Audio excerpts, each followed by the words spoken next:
Samantala, 9 na bayan at isang lungsod sa Sorsogon na awardee sa Seal of Good Local Governance 2024. Narito ang detalye ng balita.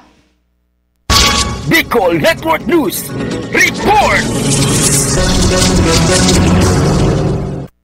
Napabilang ang 9 na bayan at isang lungsod sa lalawigan ng Sorsogon sa mga awardees ng 2024 Seal of Good Local Governance o pagkilala sa katapatan at kahusayan ng pamahalaang lokal ng Department of Interior and Local Government. Ang lungsod at mga bayan na makakatanggap ng parangal ay ang Barcelona, Bulan, Bulusan, Kasiguran, Castilla, Erosin, Huban, Matnog, Pilar at Sorsogon City. Matatandaan na ang Seal of Good Local Governance ay isang progresibong sistema ng pagsusuri na nagbibigay ng pagkilala sa kahangahangang pagganap ng mga lokal na pamahalaan sa iba't ibang larangan. Itinatampok nito ang integridad at magandang pagganap upang maipagpatuloy ang mga reforma sa lokal na pamahalaan at mapagtibay ang layunin ng makatarungan at tunay na lokal na otonomiya at kaunlaran. Kaugnay nito, napabilang rin sa bibigyan ng parangal ang mga bayan ng Daraga, Kamalig at Pulangi sa lalawigan ng Albay at gayon din ang probinsya ng Camarines Sur, Camarines Norte, Masbate at Catanduanes. Kaya naman ang pagpapakita ng kahusayan sa pampublikong serbisyo at dedikasyon sa mga prinsipyo ng mabuting pamamahala ay nagtakda ng isang kahangahangang pamantayan para sa lokal na pamumuno. Ang kanilang hindi matitinag na dedikasyon sa paglilingkod sa tao